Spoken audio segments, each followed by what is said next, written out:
Hello students. तो आज हम डिस्कस करने जा रहे हैं एनसीईआरटी फिजिकल वर्ल्ड इस चैप्टर का एनसीईआरटी ना का let's say exercise in text question ये सब डिस्कस करेंगे। तो बेसिकली एनसीईआरटी में अब हम क्या करेंगे, जितने भी इन टेक्स्ट क्वेश्चन है और इसमें जितने भी सॉल्व्ड एग्जांपल्स हो गए, साथ ही साथ हम डिस्कस करेंगे लेट्स से सॉल्व्ड एग्जांपल्स के बाद आपका ना लेट्स से एक्सरसाइज एडिशनल एक्सरसाइज इन सभी के क्वेश्चंस डिस्कस करना स्टार्ट करेंगे। तो सबसे पहले हम स्टार्ट करते हैं फिजिकल वर्ल्ड से। तो फिजिकल वर्ल्ड में बेसिकली क्या डिस्कस करने वाले हैं, यहाँ पे थ्योरेटिकल चैप्टर ये पूरा। तो थ्योरेटिकल चैप्टर में यहाँ कोई ज़्यादा हाई फाई फिजिक्स यूज़ नहीं होगा। बेसिकली फिजिक्स क्या है, किसने अलग अलग टाइम में क्या क्या इन्वेंशंस किए, वो सब डिस्कस करते हैं। तो शुरू करते हैं सबसे पहले क्वेश्चन से। तो सबसे पहला क्वेश्चन है मेरा कुछ ये रहा। तो सबसे पहला क्वेश्चन ये रहा आपके सामने। इस क्वेश्चन में क्या पूछा है, ये क्वेश्चन आपसे कुछ इस तरह से ना, इस क्वेश्चन में बातें हो रही है। क्वेश्चन है सबसे पहला 1.1। तो 1.1 क्वेश्चन है मेरे पास। Some of the most profound statements on the nature of science have come from Albert Einstein. Albert Einstein, Einstein का मास एनर्जी रिलेशन से लेके ले लो, है ना, बहुत सारे थ्योरी ऑफ रिलेटिविटी ले लो, आइंस्टाइन ने एक बहुत बड़ा रोल प्ले किया। One of the greatest scientist of all time. ठीक है, ये थ्योरेटिकल चैप्टर है तो इसके थ्योरेटिकल आंसर्स होंगे जो मैंने यहाँ लिखा हुआ है, और इन पे एक ब्रीफ डिस्कशन करके इस चैप्टर को जल्दी खत्म करेंगे। फिर मेन फिजिक्स चैप्टर 2 से शुरू करेंगे। तो लिखा है what do you think did Einstein mean, है ना, when he said the most incomprehensible. Let's say incomprehensible का मतलब क्या होता है, लेट्स से जिसे एक्सप्लेन नहीं किया जा सके। Thing about the world is that it is comprehensible. Comprehensible का अगर मैं लिटरली मीनिंग बोलूं तो कंप्रिहेंसिबल मीन्स जिसे क्या किया जा सके, आप एक्सप्लेन किया जा सके, that can be explained, explainable. ठीक है, नो यहाँ पे बोल रहा है मोस्ट, है ना, incomprehensible thing about the world. Incomprehensible thing का मतलब this can not be explained, not explainable ना, not able to be explained. तो ये एक्सप्लेन नहीं किया जा सकता। तो यहाँ पे यही बात हो रही है कि आइंस्टाइन कह गया अपने टाइम में कि इस वर्ल्ड की खासियत ये है कि, है ना, वर्ल्ड की इनकम्प्रिहेंसिबल, है ना, thing that it can not be expressed is that it is comprehensible. मतलब सबसे, है ना, लेट्स से अगर मैं ऐसे सिंपल कहूँ कि वर्ल्ड में ना देखोगे आपके बहुत सारे नेचुरल फेनोमेनन हो रहे हैं ना, जिनको एक्सप्लेन नहीं किया जा सकता। पर वो बोल रहा है अगर हम साइंस की मदद ले लें तो साइंस की मदद से वो सभी फेनोमेनन आराम से एक्सप्लेन किए जा सकते हैं। ये बेसिकली आइंस्टाइन ये कह गया कि आप इस वर्ल्ड में जितने भी फेनोमेनन है उसको एक्सप्लेन नहीं किया जा सकता, पर साइंस की मदद से उनको आराम से एक्सप्लेन किया जा सकता है। तो वो बेसिकली साइंस का इंपॉर्टेंस बताने की कोशिश कर रहा था। तो चलिए इसका थ्योरेटिकल आंसर की बात करें तो लिखा है physical world around us is full of different complex natural phenomenon. जो फिजिकल वर्ल्ड है ना अपने अराउंड, उसमें बहुत सारे नेचुरल फेनोमेनन अकर हो रहे हैं। नेचुरल फेनोमेनन का मतलब क्या कहा जा सकता है, नेचुरल फेनोमेनन जैसे ना आप देखते हो साउंड एनर्जी, है ना, लेट्स से डॉपलर इफेक्ट आप पढ़ोगे, जितना भी देखोगे ना, हीट लेट्स से फ्लो करती है हाई टेम्परेचर से लो टेम्परेचर, देखोगे फोर्सेस लगते हैं करंट कैरिंग वायर्स के अक्रॉस। तो बहुत सारे नेचर में फेनोमेनन अकर हो रहे हैं, जिनमें से कुछ फेनोमेनन को एक्सप्लेन किया गया है with the help of science, और कुछ फेनोमेनन अभी भी स्टिल ना एक्सप्लेन नहीं किए जा सके हैं। जैसे सबसे बड़ा लेट्स से फेनोमेनन अभी रिसेंट हॉट टॉपिक अगर बात करें तो अपना ब्लैक होल है, अभी भी उसको एक्सप्लेन नहीं किया जा चुका है। ऐसे बहुत सारे हैं ना, जैसे लाइट का ही नेचर ले लो, लाइट इज डुअल नेचर, आपने सुना होगा, पार्टिकल नेचर, वेव नेचर, पर अभी भी उस पर एक बहुत बड़ा, है ना, डिस्कशन चल रहा है कि लाइट लेट्स से बोसॉन ना, गॉड पार्टिकल इसको कहा जाता है। तो इस गॉड्स पार्टिकल की मदद से इस लाइट का नेचर एक्सप्लेन किया जा सकता है। अभी तक तो हम लाइट को कैसा नेचर बोलते थे, डुअल नेचर बोलते थे, पर आगे जाके ना ये बोसॉन की बात हो रही है। वैसे टाइम ट्रैवल ये भी एक फेनोमेनन है जो अभी रिसेंट में ना बहुत बड़ा डिस्कशन में है। तो मतलब ऐसे बहुत सारे कॉम्प्लेक्स नेचुरल फेनोमेनन है जिसको स्टिल अभी तक एक्सप्लेन नहीं किया गया, सो द वर्ल्ड इज इनकम्प्रिहेंसिबल। ऐसे बहुत सारे फेनोमेनन हैं जो अभी भी एक्सप्लेन नहीं किए गए, but with the help of study and observations, मतलब उन फेनोमेनन को क्या किया गया, डिटेल में स्टडी किया गया और फिर उन पे ऑब्जर्वेशंस किए गए, मतलब उन पे लेट्स से क्या कहा जा सकता है, साइंस की मदद से, विद द हेल्प ऑफ, हम बोल रहे हैं साइंस, है ना। साइंस में क्या होता है, साइंस में हमने डेफिनेशन पढ़ा था, साइंस के लेट्स से 3 स्टेप होते हैं स्टडी ऑफ साइंस में। पहला स्टेप क्या था, पहले उस फेनोमेनन को क्या करो, ऑब्जर्व करो, ऑब्जर्व करने के बाद उस फेनोमेनन को क्या करो, मेजर करो, और मेजर करने के बाद उसको क्या करो, डिस्क्राइब करो। तो किसी भी फेनोमेनन को इन 3 स्टेप में क्या किया जा सकता है, लेट्स से आप स्टडी कर सकते हो। जो यहाँ स्टडी की बात हो रही है, it has been found that all this phenomenon are based on some basic physical laws. तो ये जितने भी फेनोमेनन हैं वो लेट्स से बेस्ड हैं ना किसी बेसिक फिजिकल लॉज पे। लेट्स से अगर हम बात करें यहाँ पे कि जो ये आपका साउंड है, साउंड ट्रैवल करता है, वो एक डॉपलर इफेक्ट करके आगे पढ़ा जाएगा ना, उस पे, उस बेसिक लॉ पे बेस्ड है ना। जितना भी नेचर में इवेंट्स होंगे वो किसी ना किसी लॉ को फॉलो करके होंगे ना। फिजिक्स सभी एक्सपेरिमेंट, सभी फेनोमेनन को एक्सप्लेन कर सकता है विद द हेल्प ऑफ, है ना, using some physics laws, so it is comprehensible. इसीलिए लेट्स से आइंस्टाइन ने कह दिया कि आपके जितने भी फेनोमेनन हैं उसको अल्टीमेटली आप एक्सप्लेन कर सकते हो with the help of science. तो ये था, है ना, जो आइंस्टाइन कह गया कि सबसे बड़ी, है ना, incomprehensible thing that it the world, है ना, सबसे बड़ी incomprehensible thing about the world is that it is comprehensible. सबसे ना जो एक्सप्लेन नहीं की जा सकती वर्ल्ड के बारे में, वो चीज़ ये है कि वो इजीली एक्सप्लेन किया जा सकता है। तो ये थ्योरेटिकल क्वेश्चन था जिसका मैंने थ्योरेटिकल आंसर सामने रख दिया है। यहाँ तक आप स्क्रीनशॉट ले लो, बस आपको ये क्वेश्चन समझना था एंड दैट्स इट। ये एग्जाम पॉइंट ऑफ व्यू से क्वेश्चन नहीं है, ये बस एक ना फिजिक्स में थोड़ा इंटरेस्ट बढ़ाने के लिए ये सारी चीज़ों पे बात हो रहा है। तो ये था मेरा क्वेश्चन नंबर 1.1। आई गेस समझ आ गया सबको। चलिए यहाँ तक स्क्रीनशॉट है। क्वेश्चन नंबर 1.2 पे बात करने। 1.2 है, एवरी ग्रेट फिजिकल थ्योरी, जितने भी बड़े बड़े ना फिजिक्स के लॉज आए हैं, starts as a hearsay and ends as a dogma. Hearsay का मतलब क्या होता है कि लेट्स से क्रिश्चियनिटी में अगर बात करें तो गैलीलियो गैलीली ना, ये हमने क्लास में भी इसका नाम बात किया हुआ है। गैलीलियो ने क्या किया था, गैलीलियो ने एक स्टेटमेंट दिया था कि जो सन है ना, सन के अराउंड क्या होता है, अर्थ रिवॉल्व करता है, ये गैलीलियो ने कहा था।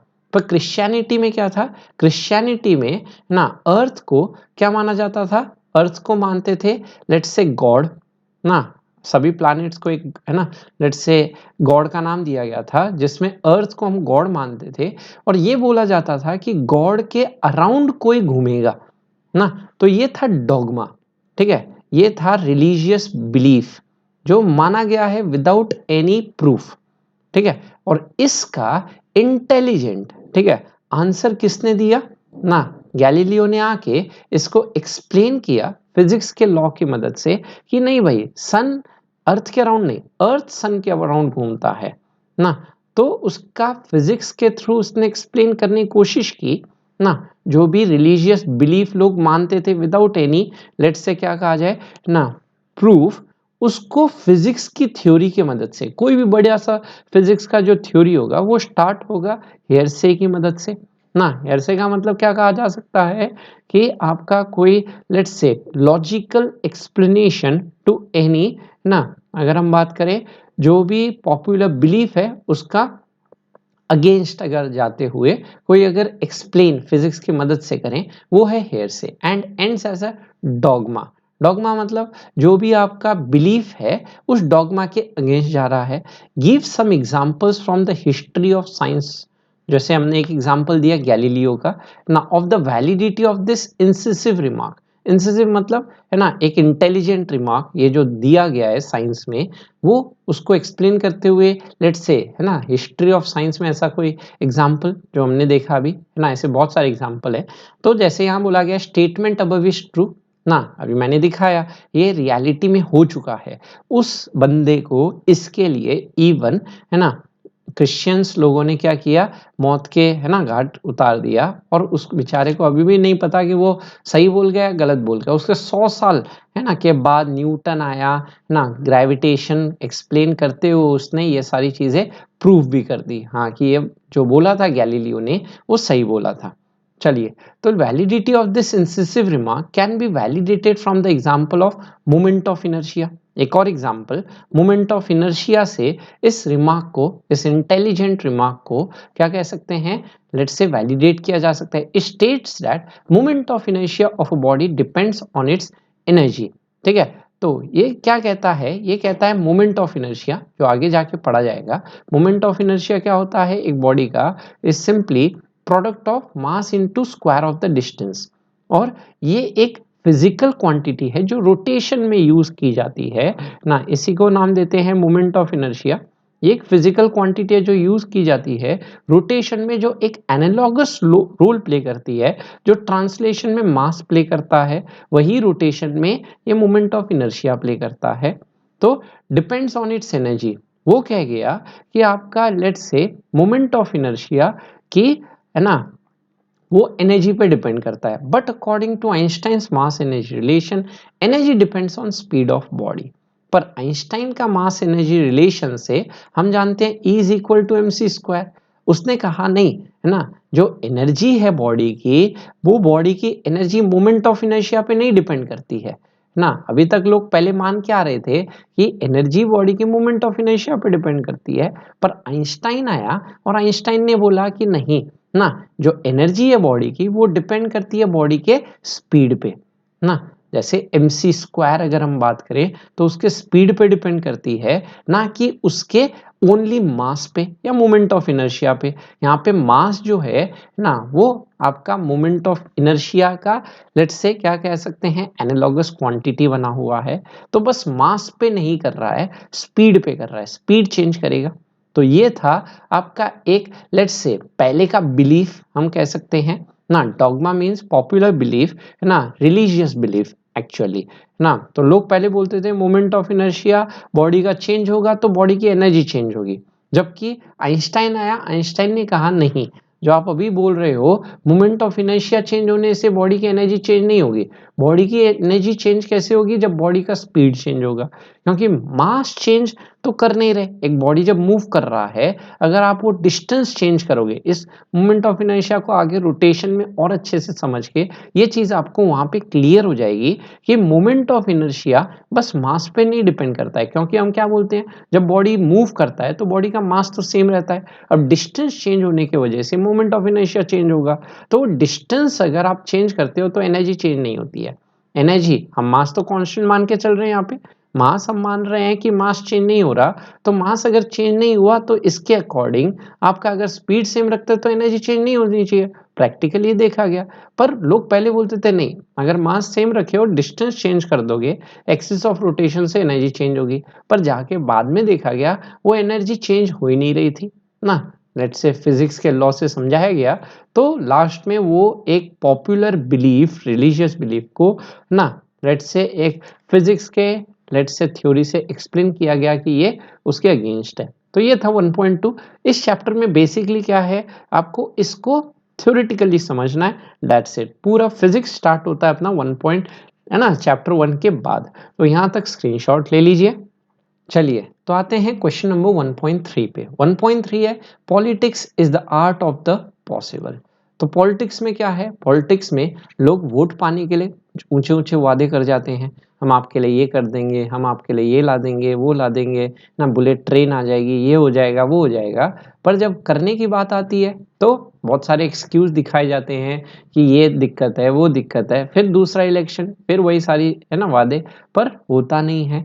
तो वही है, पॉलिटिक्स क्या है, एक कला है जिसमें लोगों को कैसे ही करके, है ना, वोट गेन करने हैं, सब कुछ इम्पॉसिबल चीज को भी पॉसिबल दिखा देना है ना, वर्ड्स बोल के खत्म कर देना है ना।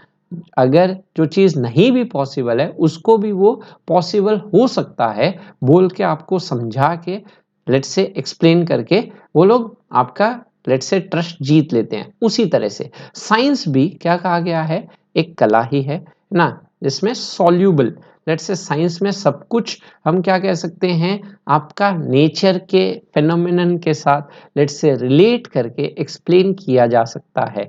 तो explain this beautiful aphorism on the nature and practice of science.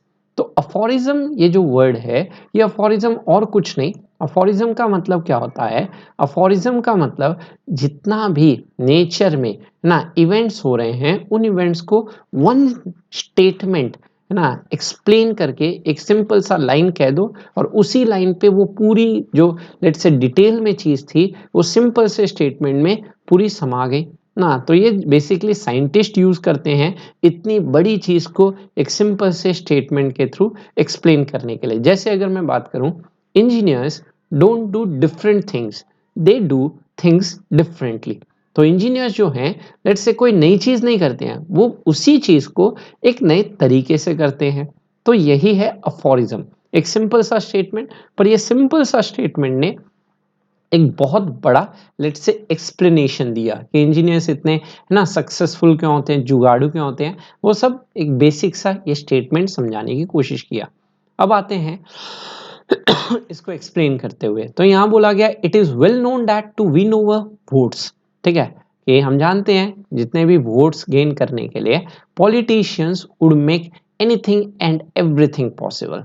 Politicians, नेता है ना, कुछ भी है ना, let's say anything and everything, उन्हें कुछ भी बोल दो वोट्स है ना, गिन के आने के टाइम पे जब वो लोग वोट लेने आते हैं आपसे, तो उन्हें कुछ भी बोल दो, वो आपसे मना नहीं कर सकते। वो बोलेंगे हाँ हम कर देंगे ना। आप उन्हें बोलोगे नेशनल हाईवे सही कर दीजिए, ये कर दीजिए, वो कर दीजिए, यहाँ ना लेट्स से प्रोग्रेस कीजिए, वो बोलेंगे हाँ हम इसे मेट्रो सिटी बना देंगे, ठीक है, लेट्स से बहुत कुछ है ना, जापान बना देंगे इसको possible, even when they are least sure of the same, जबकि उनको रियलिटी पता है नहीं हो सकता ना, पर वो लोग बोलने में उनका कोई नहीं जा रहा है, क्योंकि उनको मेन क्या चाहिए, वोट चाहिए। तो पॉलिटिक्स क्या है, आर्ट ऑफ पॉसिबल है, एक कला है कि पॉसिबिलिटी की, हाँ भाई हो जाएगा।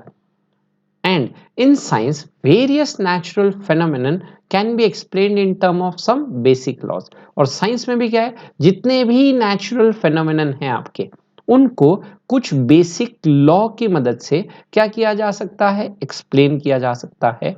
जैसे सबसे ना पॉपुलर की बात हो रही है, science is a systemised study of observation. Science जो है एक सिस्टमाइज्ड है ना स्टडी है ऑब्जर्वेशंस का। जितने भी ऑब्जर्वेशंस किए जा रहे हैं, उन ऑब्जर्वेशंस को एक सिस्टमैटिक तरीके से क्या किया जा रहा है, स्टडी किया जा रहा है। A scientist patiently analyses these observation. जो साइंटिस्ट है वो आराम से क्या करता है, पहले उन ऑब्जर्वेशन को एनालाइज करता है ना, पहले उन ऑब्जर्वेशंस को देखता है क्या हो रहा है, and comes out with certain laws, और फिर वो उनमें से लेट्स से उन ऑब्जर्वेशंस के थ्रू क्या करता है, कुछ एक लॉ फॉर्मुलेट करता है। जैसे आपने सुना होगा ना, let's say F is equal to GM1 M2 by R square. तो वो कैसे आया, वो लॉ आपका डायरेक्ट लेट्स से है ना, रात को सपना आया सुबह लिख दिया, वैसा तो है नहीं। उन्होंने क्या देखा, न्यूटन ने देखा कि ये जो ग्रेविटेशन फोर्स है, वो ग्रेविटेशन फोर्स आपका प्रोपोर्शनल था प्रोडक्ट ऑफ मासेस के, एंड इनवर्सली प्रोपोर्शनल था स्क्वायर ऑफ डिस्टेंस के।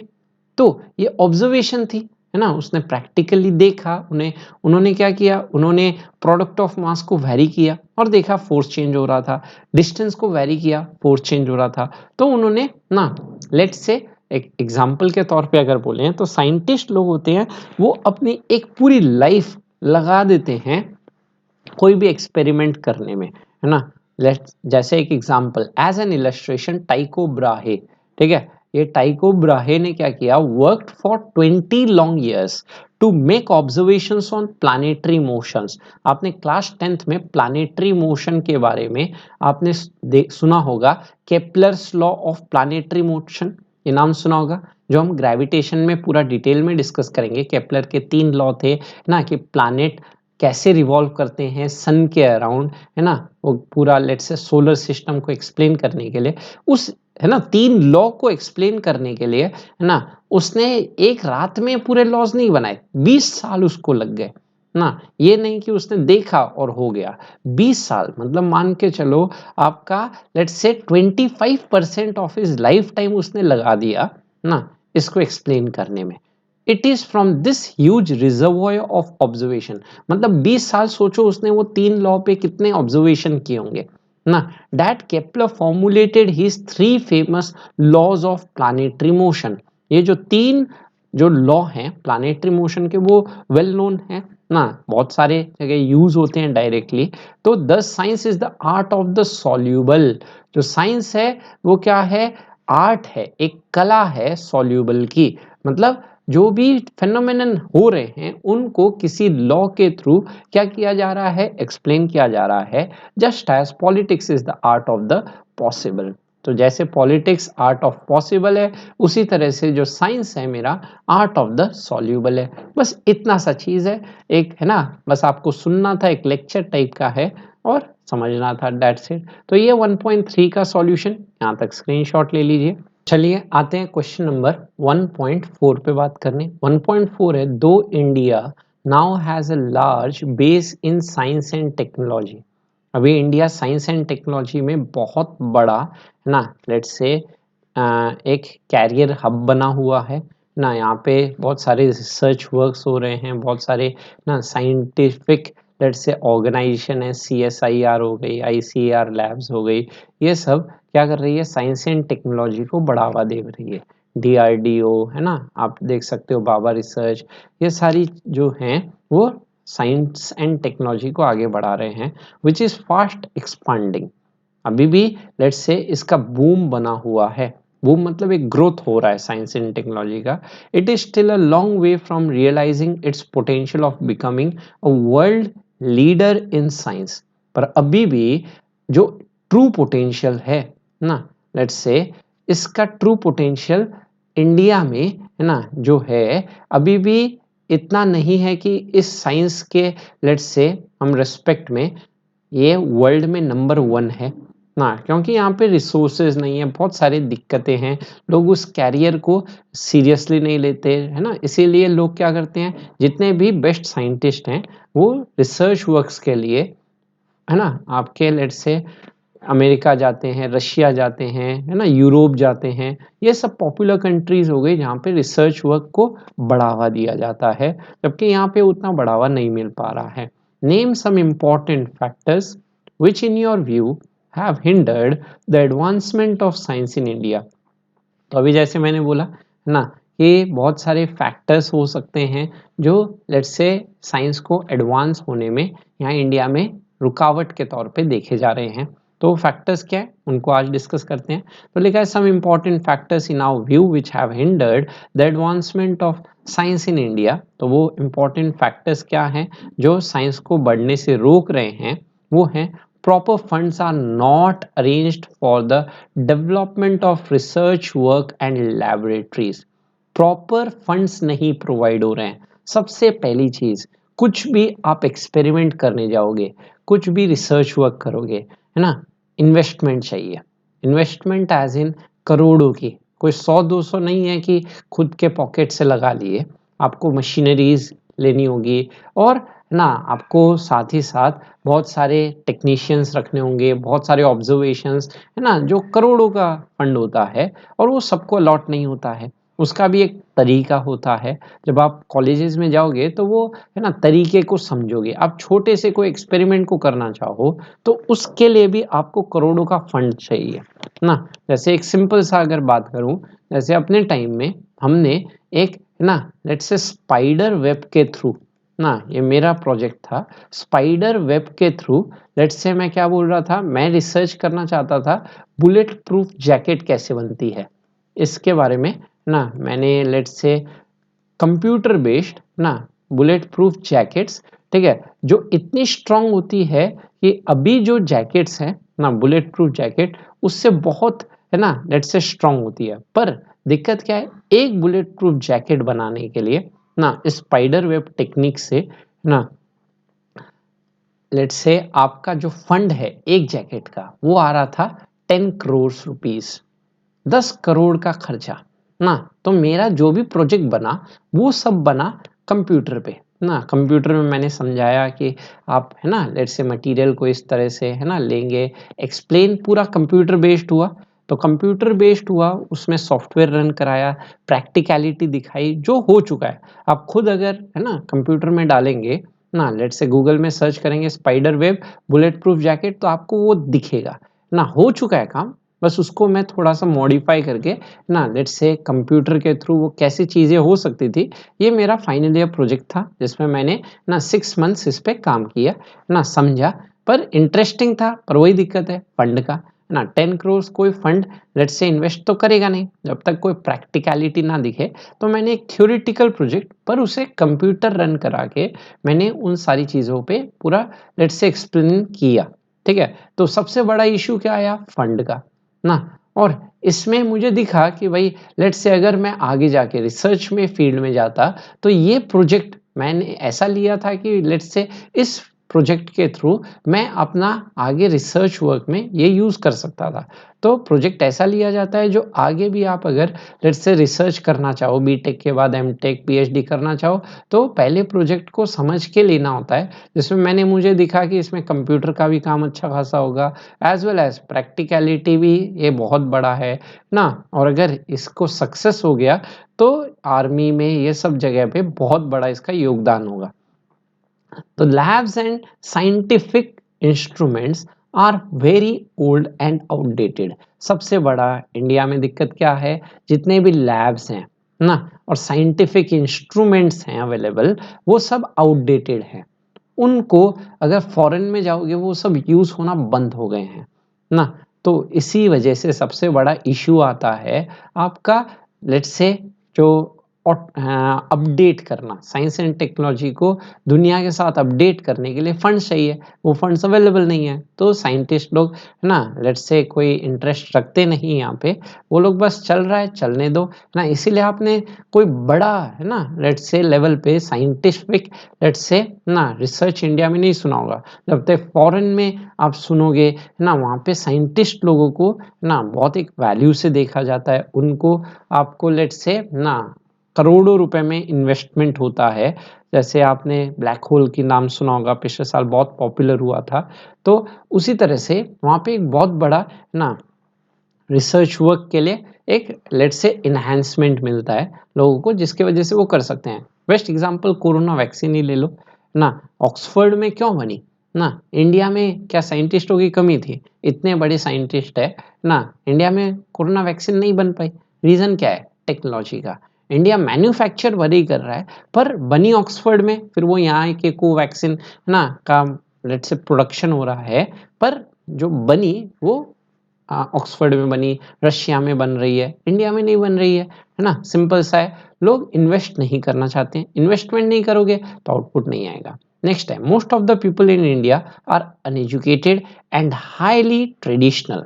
और सबसे बड़ा क्या है ना, लोग अगर यहाँ पे बात करें कुछ भी चीज़ करने से पहले वो साइंटिफिकली ना सोच के वो जो भी ट्रेडिशनल व्यूज हैं उन पे सोचते हैं ना। They don't understand the importance of science ना।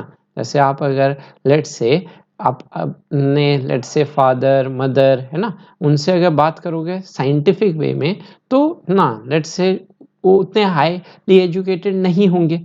तो उनको जो भी बिलीव्स हैं वो ट्रेडिशनल बिलीव्स हैं ना। जैसे सिंपल सा अगर मैं बात करूं, नाखून नहीं काटने हैं, तो वो बिलीफ है कि नाखून नहीं काटने होते हैं शाम को। वैसे तो उनका लेट्स से अगर हम जाएं वेद्स में, तो उनमें एक्सप्लेन किया गया कि क्यों नहीं काटना होता है, पर उनको ये नहीं पता कि क्यों नहीं काटना है, उनको बस ये पता है कि काटना नहीं है ना। तो वही है, उनके पीछे का लॉजिक उनसे मतलब नहीं है, ये ट्रेडिशनल बिलीफ है जो लोगों ने सुनते आए, खत्म ना। तो इसीलिए साइंस को लेट्स से एक एडवांसमेंट नहीं मिल पा रहा है, लोग उस पॉइंट ऑफ व्यू से नहीं देख रहे हैं जिससे साइंस ग्रो करे। नेक्स्ट है, there is no proper employment opportunity for the science educated person in India.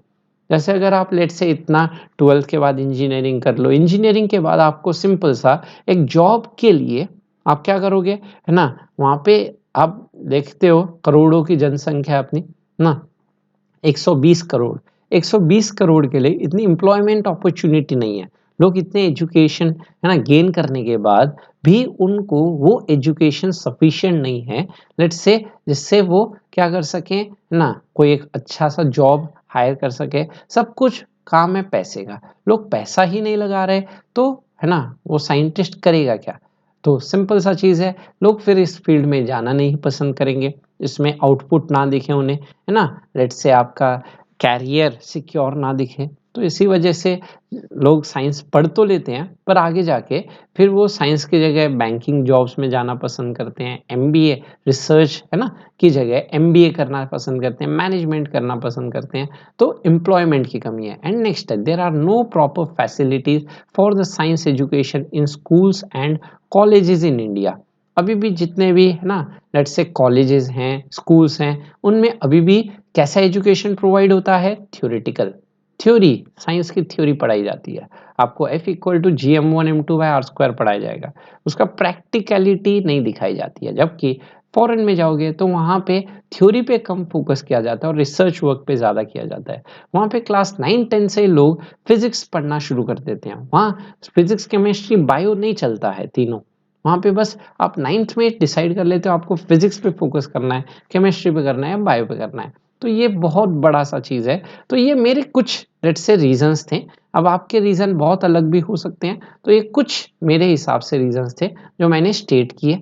तो ये है बेसिकली कुछ रीजंस जिसकी वजह से साइंस जो है वो इंडिया में अभी भी लैग कर रहा है। तो ये 1.4 का सॉल्यूशन, यहाँ तक स्क्रीनशॉट ले लो। तो आते हैं क्वेश्चन नंबर 1.5 पे। लिखा है, no physicist has ever seen an electron. हम लोग बहुत बड़ा ना, लेट्स से बोर के एटॉमिक मॉडल पढ़ते हैं, लेट्स से रदरफोर्ड के बारे में पढ़ते हैं, पर किसी ने ना, कोई ऐसा नहीं है जिसने इलेक्ट्रॉन देखा हो, पर उसके बारे में बहुत कुछ पढ़ा गया है। Yet all physicist believe in the existence of electrons. पर अभी भी ना सब कुछ जो है, करंट, इलेक्ट्रिसिटी ले लो, सब कुछ इलेक्ट्रॉन की मदद से एक्सप्लेन किया गया। An intelligent but superstitious man advances this analogy to argue that ghosts even exist, though no one has ever seen one. तो जैसे अगर कोई बुद्धिजीवी ना, जिसका दिमाग है, वो क्या बोलता है, आपने इलेक्ट्रॉन नहीं देखा पर आप पूरा जो फिजिक्स है इलेक्ट्रॉन की मदद से एक्सप्लेन कर गए, उसी तरह से वो आर्ग्यू करता है कि घोस्ट एग्जिस्ट करते हैं ना, भूत एग्जिस्ट करते हैं, भले आपने नहीं देखा। जैसे इलेक्ट्रॉन से आपने पूरा फिजिक्स एक्सप्लेन कर दिया, हाँ भाई भूत एक्सप्लेन करते हैं। बहुत सारी भूतिया कहानी में ना आप उनका बोलोगे नहीं है ना, भूत नहीं होते हैं, तो वो लोग बोलते हैं इलेक्ट्रॉन नहीं होते ना, तो इलेक्ट्रॉन तो आपने देखा नहीं, कैसे फिजिक्स एक्सप्लेन कर गए। तो वो लोग इस एनालॉजी का यूज करके आर्ग्यू करते हैं कि भाई गोस्ट एग्जिस्ट करते हैं। अगर इलेक्ट्रॉन ना नहीं देखे एग्जिस्ट करा रहे हो तो गोस्ट भी एग्जिस्ट करते हैं ना। Similar, how will you refute his argument? Refute मतलब अगेंस्ट, है ना, लेट्स से कैंसल, उसके आर्ग्यूमेंट के अगेंस्ट कैसे बोलोगे?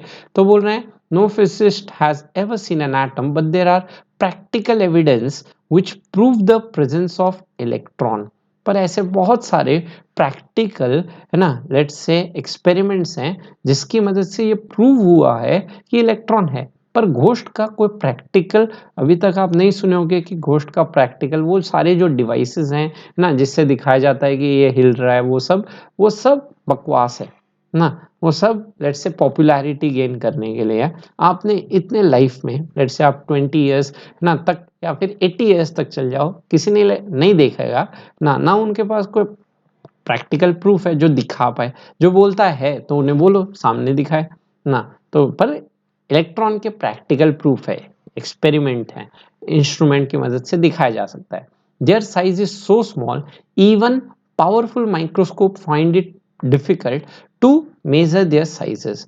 लेट्स से इस इलेक्ट्रॉन का साइज इतना स्मॉल है कि इलेक्ट्रॉन माइक्रोस्कोप जो होते हैं, जो बहुत पावरफुल होते हैं, उसकी मदद से भी हम साइज जो है इलेक्ट्रॉन का मेजर नहीं कर सकते, इतना छोटा होता है ना। हम ये भी नहीं कह सकते कि माइक्रो लेवल का, लेट्स से 10⁻⁻20 है ना लेवल का इलेक्ट्रॉन का साइज होता है, जो मेजर नहीं कर पाता है electronic microscope. But still it's effects could be tested.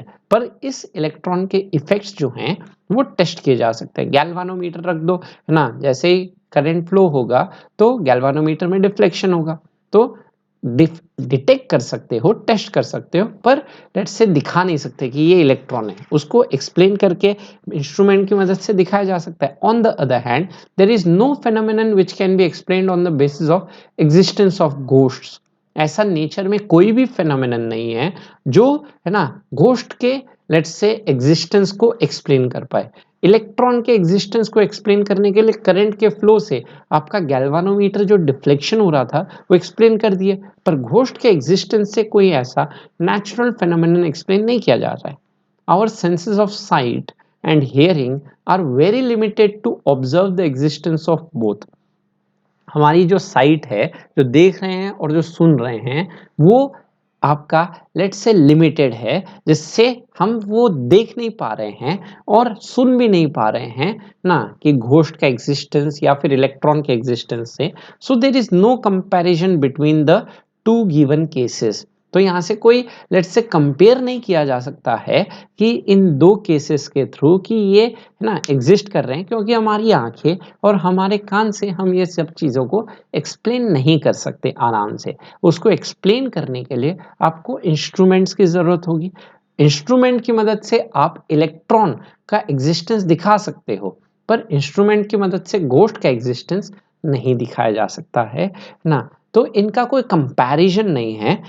Electron अलग है, घोस्ट अलग है। घोस्ट इज अ मिथ, पर इलेक्ट्रॉन को एक्सपेरिमेंटली प्रूव किया जा सकता है। तो ये थे मेरे क्वेश्चन नंबर 1.5 तक का सॉल्यूशन। आई गेस सबको समझ आ गया है। आगे मिलते हैं नेक्स्ट वीडियो के साथ। Thank you.